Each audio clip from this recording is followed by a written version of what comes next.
નમસ્કાર, આપ જોઈ રહ્યા છો ન્યૂઝ 18 ગુજરાતી. આપની સાથે હું છું પ્રીતિ તિવારી. સમાચારની શરૂઆતમાં વાત સમાજના બંધારણની બબાલ પર.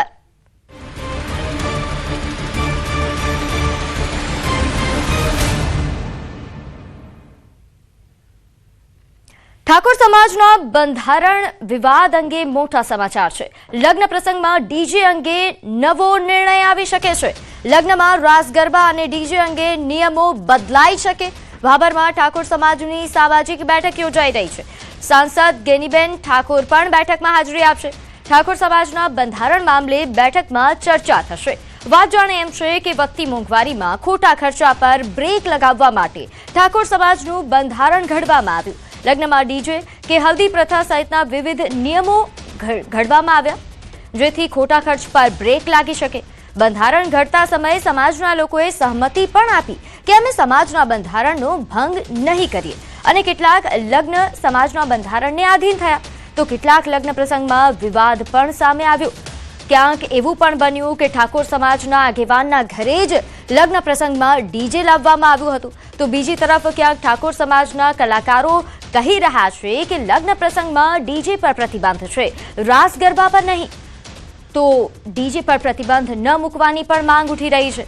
એટલું જ નહીં, ઠાકોર સમાજના આગેવાને ન્યૂઝ 18 ગુજરાતી સાથે વાત કરતા કહ્યું કે ઠાકોર સમાજનું બંધારણ ઘડવામાં કંઈક ઉતાવળ થઈ ગઈ છે, નાની મોટી ભૂલો રહી ગઈ છે, તેના પર ધ્યાન આપી ફરી નિર્ણય કરવામાં આવશે. ત્યારે આજે ઠાકોર સમાજની બેઠક યોજાશે, જેમાં નવા નિર્ણયો આવી શકે છે. વધુ વિગત સાથે મારી સાથે સંવાદદાતા કિશોર જોડાઈ ગયા છે. કિશોર, હાલ ઠાકોર સમાજનું જે આ બંધારણ ઘડ્યું, જેમાં હવે વિવાદ વણસી રહ્યો છે, બેઠકનું આયોજન કરવામાં આવ્યું, બેઠકને લઈને વિગત. ચોક્કસથી આજે બાબર ખાતે ઠાકોર સમાજની સામાજિક બેઠક આજે યોજાવા જઈ રહી છે, જેમાં માત્ર બાબર તાલુકાના આગેવાનોને જ આમંત્રણ આપવામાં આવ્યું છે.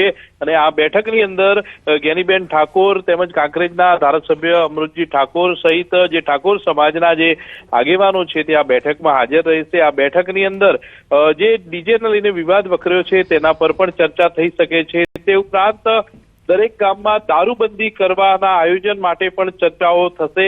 તે ઉપરાંત બંધારણને લઈને દરેક ગામમાં સમિતિઓ બનાવવામાં આવશે, તેમાં સમિતિઓના નામો નક્કી કરવામાં આવશે, તેને લઈને ચર્ચા થવાની છે. અને ટૂંક જ સમયની અંદર આ બેઠક શરૂ થવાની છે, જેમાં સાંસદ ગેનીબેન ઠાકોર, મંત્રી સ્વરૂપજી ઠાકોર સહિત ઠાકોર સમાજના ધારાસભ્યો પણ હાજર રહેશે, અને આ સમગ્ર મામલે ચર્ચાઓ પણ થશે. બિલકુલ. અને કિશોર, ડીજે નો જે મુદ્દો છે, શું તેમાં બદલાવ થઈ શકે એવા કોઈ એંધાણ? અત્યારે તો આ ડીજેના મુદ્દા પર બદલાવને લઈને અત્યારે કોઈ એંધાણ નથી આવી રહ્યા, કારણ કે ગેનીબેન ઠાકોરે સ્પષ્ટ કર્યું છે કે જ્યારે 4/1/2027 ના રોજ ઠાકોર સમાજના બંધારણને 1 વર્ષ પૂરું થશે, ત્યારે જ 2027 ની અંદર જ આ ડીજેના મુદ્દા ઉપર ચર્ચા થશે, અને ત્યારે જ ડીજે ચાલુ રાખવું કે બંધ રાખવું તેના પર નિર્ણય લેવામાં આવશે. અત્યારે આ જે ડીજેનો વિવાદ થયો છે તેના પર ચર્ચાઓ થશે, પરંતુ નિર્ણય બદલાય તેવા એંધાણ અત્યારે તો નથી જ લાગી રહ્યા.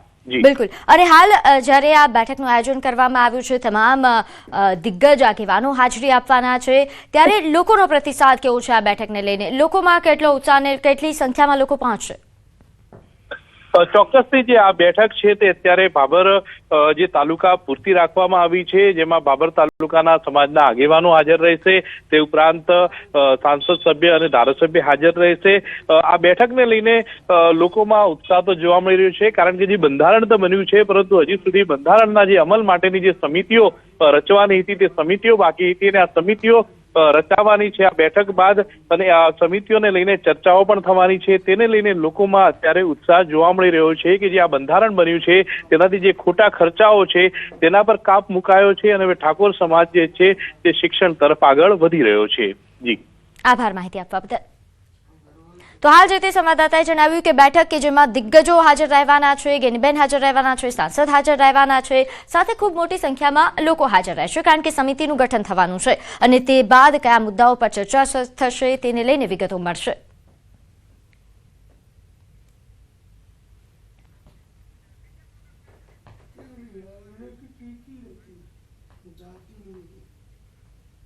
તો ઉત્તર ગુજરાતમાં ઠાકોર સમાજ દ્વારા લગ્ન સહિતના પ્રસંગોમાં ખોટા ખર્ચ ન કરવા અને શિક્ષણને પ્રાધાન્ય આપવા માટેનું બંધારણ નક્કી કરાયું છે, જેનો ભંગ કરે તેને દંડ અને સમાજની બહાર કરી દેવાના નિયમો બનાવ્યા છે.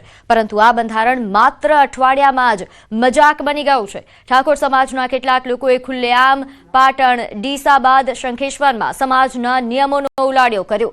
જાહેરમાં ડીજે વગાડી જન્મદિવસની ઉજવણી કરી. સમાજનું બંધારણ માત્ર કાગળ પર જ હોવાનું સાબિત કર્યું. તો ઠાકોર સમાજના અભિનેતા વિક્રમ ઠાકોર ડીજેવાળાના સમર્થનમાં આવતા ઠાકોર સમાજના આગેવાને વિક્રમને માપમાં રહેવાની ચેતવણી આપી દીધી. ત્યારે હવે આ વિવાદ ક્યાં જઈને અટકે છે તે જોવું રહ્યું.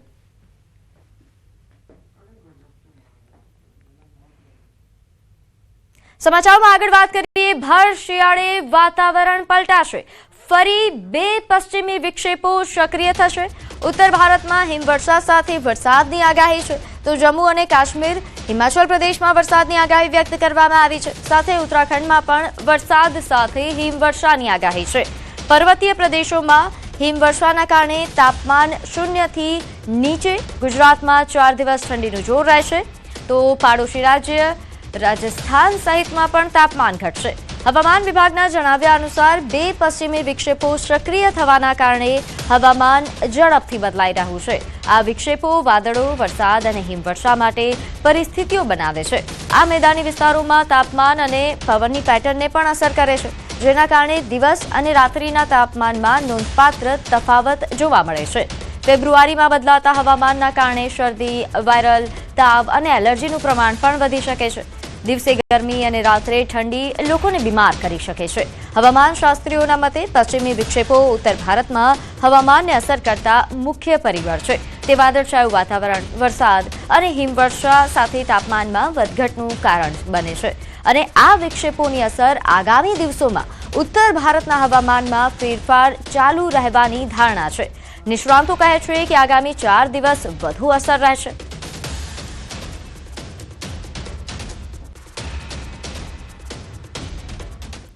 તો આગળ વાત કરીએ. બનાસકાંઠામાં અંબાજીમાં ડિમોલેશનની કામગીરી શરૂ થઈ.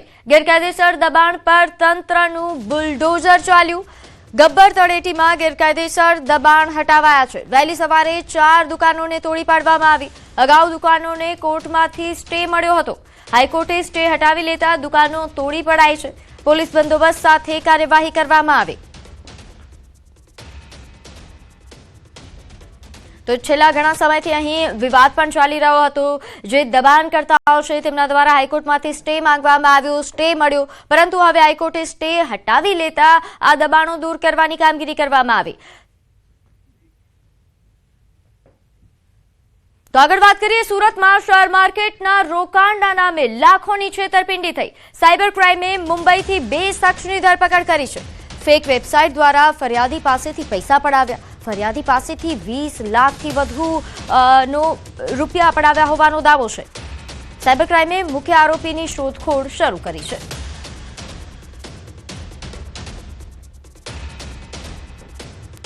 સ્ટોક માર્કેટમાં ઇન્વેસ્ટમેન્ટ કરવાના બહાને અને ટિપ્સ આપવાના બહાને નિફ્ટી stock.in કરીને એક ફેક વેબસાઇટ ફરિયાદીને મોકલી અને એમને પાસેથી 20.5 લાખ જેટલા રૂપિયા પડાવીને એમને સાથે છેતરપિંડી કરનાર 2 આરોપીઓને નવી મુંબઈ ખાતેથી સાયબર ક્રાઇમ સેલ પોલીસ લઈ આવી છે. તો સુરત સાયબર ક્રાઇમને મોટી સફળતા મળી છે. ડિજિટલ અરેસ્ટના ગુનામાં વોન્ટેડ આરોપીની સુરત સાયબર ક્રાઇમ પોલીસે ધરપકડ કરી છે. આરોપી જિગ્નેશ શાહની સુરત સાયબર ક્રાઇમ સેલે અમદાવાદથી ધરપકડ કરી. આરોપી મૂળ આણંદનો વતની છે અને અભ્યાસ કરે છે. આરોપી જિગ્નેશ શાહે આ ગુનામાં અગાઉ ઝડપાયેલા આરોપી કૃણાલ શ્રી સિસોદિયાને પોતાનું એકાઉન્ટ કમિશન પર આપેલ. આરોપીએ ફરિયાદીને અઠવાડિયા સુધી ડિજિટલ અરેસ્ટ કરી ગુનો આચરેલો હતો. ફરિયાદીને વિડીયો કોલ કરીને નરેશ ગોયલ કેસમાં તમારા આધાર કાર્ડ દ્વારા ટ્રાન્ઝેક્શન થયા હોવાનું જણાવી ડિજિટલ અરેસ્ટ કર્યા હતા. ફરિયાદીને ડિજિટલ અરેસ્ટ કરી તેમના તમામ બેંક એકાઉન્ટની માહિતી મેળવી 22 લાખથી વધુની રકમ પડાવી હતી. સાથે 22 લાખની ડિજિટલ અરેસ્ટ ફ્રોડમાં જે મુખ્ય આરોપી છે એમને ઝડપી પાડવી છે અત્યારે સુરત સાયબર ક્રાઇમ સેલ. એ અમદાવાદનો રહેવાસી છે. એમનું નામ છે જિગ્નેશ શાહ એન્ડ છેલ્લા કેટલા વર્ષથી આ જ કામ કરે છે અને એમનો જેના માટે કામ કરતો હતો એમનું નામ છે મહેશ અને અત્યારે દુબઈમાં જ છે અને લગભગ 22 લાખમાંથી 10 લાખ રૂપિયા જિગ્નેશે પોતાના માટે રાખી લીધું હતું અને બીજા 2-3 લાખ જે અકાઉન્ટ હોલ્ડર છે એમને આપ્યું હતું અને હવે જે મહેશભાઈ છે એમને પકડવા માટે તપાસ ચાલુ છે. તો મહેસાણા જિલ્લાના ઊંઝામાં વેપારીઓના ગોડાઉનમાંથી કરોડો રૂપિયાના જીરાની ચોરી થયાની ફરિયાદ નોંધાઈ છે. ઊંઝાના ઉનાવા પાસે આવેલી ડિસન્ટ હોટેલની પાછળ ખોડિયાર એસ્ટેટ પાસેના ગોડાઉનમાં તસ્કરોએ હાથફેરો કર્યો. 12 ડિસેમ્બર 2025થી 2 જાન્યુઆરી 2026ના સમયગાળા દરમિયાન તસ્કરોએ આ ગોડાઉનને નિશાન બનાવ્યું અને હજારોની સંખ્યામાં બોરીઓ ગાયબ કરી દીધી. કુલ 3 કરોડ 2,28,000 રૂપિયાના જીરાની ચોરી થઈ. આ મામલે પોલીસે 5 આરોપીઓની ધરપકડ કરી છે અને આરોપીઓના નામ અને પ્રોફાઇલ સામે આવે ત્યારે સૌ દંગ રહી ગયા કારણ કે આમાં એક વકીલ પણ સંડોવાયેલો હતો. પોલીસે હાલ કુલ 58 લાખથી વધુનો મુદ્દામાલ રિકવર કર્યો છે અને અન્ય 2 વોન્ટેડ જાહેર કરવામાં આવ્યા છે જેને ઝડપી પાડવા માટે ચક્રો ગતિમાન કરવામાં આવ્યા. જે ફરિયાદીએ ફરિયાદ આપેલી છે એના અગાઉથી જ આ લોકોએ જે ટોળકી છે એણે આ જીરુના ગોડાઉનની એક બનાવટી ચાવી બનાવીને એ ગોડાઉન નો લોક ખોલી એમાંથી જીરું જે કોથળાઓમાં ભરેલું હતું એ ટ્રક મારફતે ત્યાંથી એની હેરાફેરી કરેલી. મેમણ મોહમ્મદ ઇકરામ નઈમભાઈ જે ડીસાનો રહેવાસી છે અને એ પોતે વ્યવસાય વકીલ છે અને પાટણ કોર્ટમાં એ વકીલાતની પ્રેક્ટિસ કરતો હોવાનું જાણવા મળેલું. તો અમદાવાદમાં આઈફોન ચોરીનો નવો કિમિયો સામે આવ્યો છે.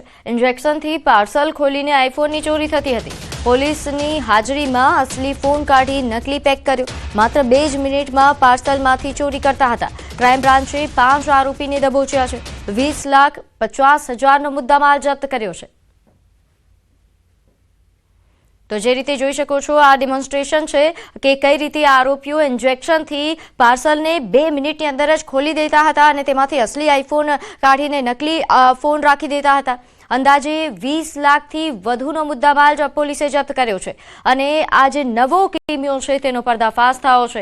આ નકલી ફોન પેક કરીને માત્ર 2 જ મિનિટમાં પાર્સલમાંથી ચોરી કરતા આ શખ્સોને પોલીસે દબોચી પાડ્યા છે. અંદાજે કુલ 5 આરોપીઓને દબોચવામાં આવ્યા છે અને આ સમગ્ર રેકેટને લઈને વધુ તપાસ પણ હાથ ધરાઈ છે. તો આ રીતે આ નવા કિમિયાનો ઉપયોગ કરીને આ લોકો ચોરી કરતા હતા.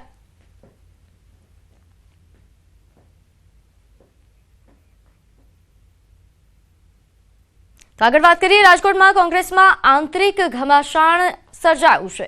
પૂર્વ કોર્પોરેટરની પોસ્ટથી રાજકારણ ગરમાયું. પૂર્વ કોર્પોરેટર પ્રવીણ સોરાણીની સોશિયલ મીડિયા પોસ્ટ વાયરલ થઈ રહી છે. પોસ્ટમાં શહેર કોંગ્રેસ પ્રમુખ પર તેમણે નિશાન સાધ્યું. મીટિંગમાં જૂના કોંગ્રેસી આવવા તૈયાર નથી. શહેર પ્રમુખને પદ છોડવાની પણ સલાહ આપી. ઇન્દ્રનીલ રાજગુરુ પર પણ કટાક્ષો કર્યા છે.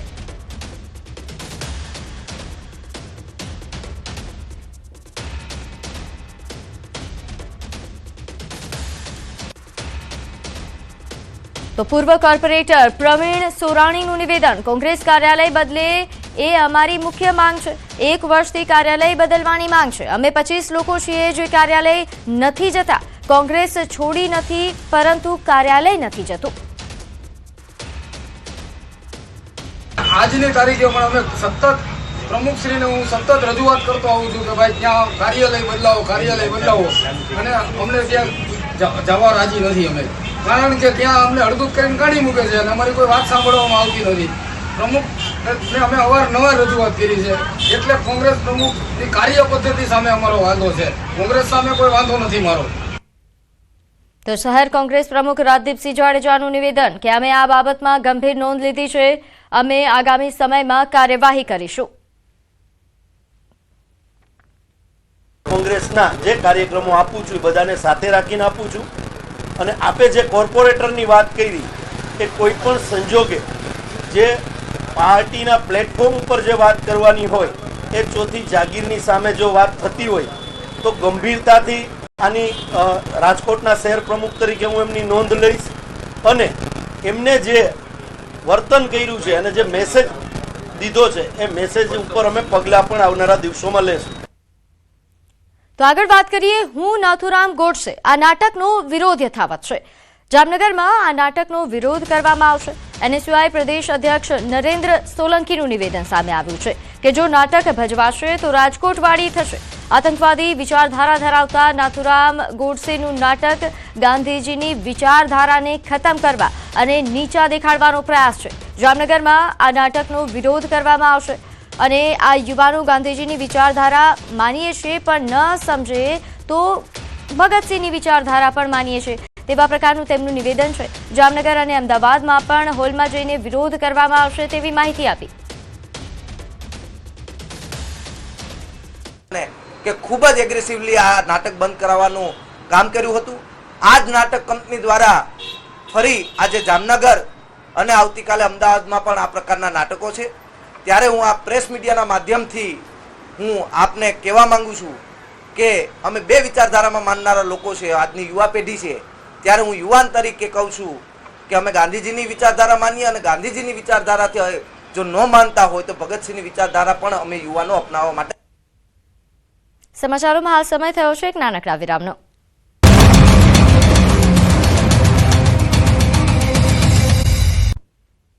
વિરામ બાદ આપનું સ્વાગત છે. આગળ વાત કરીએ ગિરનારની. અહીં ઓગળ શિખર પર ધજા ફરકાવવાનો વિવાદ. ભવનાથ ગૌરક્ષનાથ આશ્રમના મહંતનું નિવેદન સામે આવ્યું છે.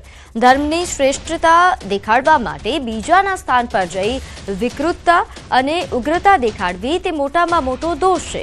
આ અયોગ્ય છે. આવું ન થવું જોઈએ તેવું નિવેદન છે તેમનું. તંત્ર પગલાં લે, સમાજ નોંધ લે તેવું શ્રીનાથ બાપુએ નિવેદન આપ્યું છે.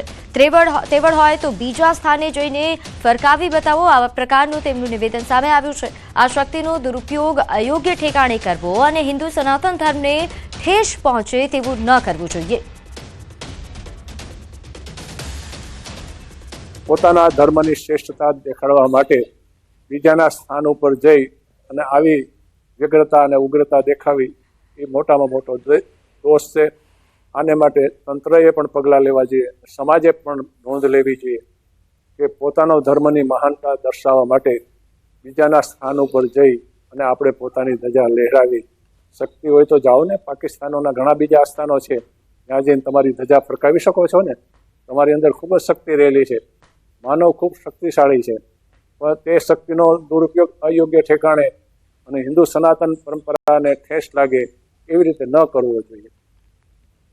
તો આગળ વાત કરીએ, ભવનાથ તળેટીમાં યોજાનાર મેળાને લઈને કલેક્ટર કચેરી ખાતે કેબિનેટ અને મંત્રી ડોક્ટર પ્રદ્યુમન વાજા અને સહપ્રભારી કૌશિક વેકરિયાની ઉપસ્થિતિમાં સાધુ સંતો, ઉતારા મંડળ, સામાજિક અગ્રણીઓ તેમજ અધિકારીઓ, પદાધિકારીઓ સાથે બેઠક યોજાઈ. આ વર્ષે મહાશિવરાત્રીનો મેળો મિની કુંભ તરીકે જાહેર કર્યો છે, ત્યારે તડામાર તૈયારીઓ પણ ચાલી રહી છે. તારીખ 11 ફેબ્રુઆરીથી 15 ફેબ્રુઆરી સુધી યોજાનારા મહાશિવરાત્રીના મેળામાં જિલ્લા વહીવટીતંત્ર દ્વારા કરવામાં આવી રહેલી કામગીરીની સમીક્ષા કરાઈ. સાધુ સંતો સાથે યોજાયેલી બેઠકમાં ચર્ચા વિચારણા કરવામાં આવી હતી. આ ઉપરાંત મેળા દરમિયાન યોજાનારા કાર્યક્રમોને લઈને વિસ્તૃત માહિતી અને મેળાની રૂપરેખા જાહેર કરાઈ. કલેક્ટર ઓફિસ ખાતે મિની કુંભ મેળાનું જે આયોજન કરવાનું છે એ અનુસંધાને આજે પૂજ્ય સંતો સાથે, જિલ્લા વહીવટી તંત્ર સાથે, માન્ય પ્રભારી મંત્રી આદરણીય પ્રદ્યુમન વાજા સાહેબ, આદરણીય સાંસદ શ્રી રાજેશભાઈ અને સમગ્ર ટીમ સાથે સંકલન કરી અને બધા સાધુ સંતોની હાજરીમાં આજે મિની કુંભ મેળો જે જુનાગઢની અંદર થવાનો તારીખ 11 થી તારીખ 15 સુધીમાં એનું પ્લાનિંગ કર્યું. જે આ મેળો તારીખ 11 થી 15 કેમ સારું જાય અને સમાજને કેવો મેસેજ જાય એના માટે પ્રભુ પ્રજાજન, મહાજન અને આ સમાજ બધા ભેગા મળી કરી અને આ મેળો કેમ સુખ અને શાંતિ અને સમૃદ્ધિમય જાય એના માટે એક વિશેષ ચર્ચા કરવામાં આવી હતી. અગાઉનો સમય રાત્રે 1 થી 5 વાગ્યા સુધીનો હતો, જેને આજે સર્વસંમતિથી 4 થી 9 વાગ્યા સુધીનો રાખ્યો. તેથી ઉતારા મંડળ ખૂબ ખૂબ તંત્રનો આભાર માને છે અને ખાસ કરીને ઉતારાઓમાં જ્યારે રાશનની ઘટ હોય ત્યારે આવવા જવામાં ખૂબ છે અને આથી તમામ મિત્રોને અમે જાહેર આમંત્રણ આપીએ છીએ. અમે નિસ્વાર્થ સેવા કરીએ છીએ અને નિસ્વાર્થ સેવાને લીધે અનક્ષેત્રો સૌ મિત્રોને, યાત્રિકોને અને ભાવિક ભક્તોને ભોજન પ્રસાદ લેવા માટે આમંત્રિત કરે છે. તો પાકિસ્તાનની જેલમાં બંધ ગીર સોમનાથના એક માછીમારનું 16 જાન્યુઆરીના રોજ જેલમાં જ હાર્ટ એટેક આવતા મૃત્યુ થયું હતું. આ માછીમારનો મૃતદેહ લાંબા સમય બાદ માદરે વતન ચીખલી ગામમાં પહોંચ્યો. બંને દેશોની સરકારો વચ્ચેની પ્રક્રિયા પૂર્ણ થતા અને ફિશરીઝ વિભાગની મધ્યસ્થતાથી ભગાભાઈનો મૃતદેહ વાઘા બોર્ડર મારફતે ભારત લાવવામાં આવ્યો. પ્રાપ્ત માહિતી અનુસાર દરિયામાં માછીમારી દરમિયાન આંતરરાષ્ટ્રીય સમુદ્ર સીમા અજાણતા ઓળંગી જતા વગાભાઈ પાકિસ્તાની અધિકારીઓએ તેમને પકડી પાડ્યા હતા અને તેમને પાકિસ્તાનની જેલમાં રાખવામાં આવ્યા હતા. આ ઘટના બાદ ફરી એકવાર ભારતીય માછીમારોની સુરક્ષા અને તેમની ઝડપી વતન વાપસીના મુદ્દે પ્રશ્નો ઊભા કરે છે. ત્યારે બીજી તરફ હજુ પણ પાકિસ્તાનની જેલોમાં 200થી પણ વધુ ભારતીય માછીમારો બંધક છે. તેમના પરિવારમાં ભારે ચિંતા છવાઈ છે અને આ પરિવારો પોતાના સ્વજનોને વતન પરત લાવવા સરકાર પાસે માંગ કરી રહ્યા છે.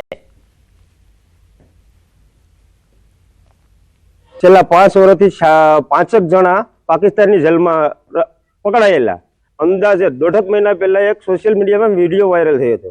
એની તબિયત બહુ ખરાબ હતી, તો જેને કારણે નાની શું કન્ડિશન છે કે દવા ગોળી આપે છે, મેડિકલ છે, એના કોઈ એંધાણો નથી અને અંતે અમારે ભગાભાઈની બોડી એક્સેપ્ટ કરવી પડી છે.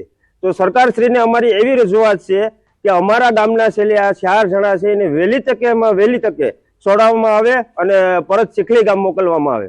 સરકારને અમારે માંગણી કરીએ છીએ અમે કે અમારા માણસોને છોડે, હવે અમારા ઘરવાળાને અમારે એના ભેગા જતા બોડી આવી એમાં કાર્ડિયક અરેસ્ટ પીએમ નોટની અંદર છે. 16/1/2026 રોજ એમનું કાર્ડિયક અરેસ્ટના કારણે ડેથ થયેલી હતી. આગળ વાત કરીએ વાવથરાદમાં 2 યુવક પર જીવલેણ હુમલો થયો. સેસણ ગામ પાસે 2 યુવક પર હુમલાની ઘટના સામે આવી છે. અંગત અદાવતમાં યુવકો પર હુમલો કરવામાં આવ્યો. લાલખાન બલોચને માથાના ભાગે ગંભીર ઇજાઓ થતા તેમને સારવાર અર્થે હોસ્પિટલ ખસેડાયા. તો સેસણ ગામ પાસે 5 થી 6 વ્યક્તિઓએ અંગત અદાવત રાખીને હુમલો કર્યા હોવાની પ્રાથમિક વિગત છે. હુમલામાં 2 વ્યક્તિઓ ઇજાગ્રસ્ત થયા છે. બનાવને લઈને 112 પોલીસની ટીમ ઘટના સ્થળે પહોંચી તપાસ હાથ ધરી.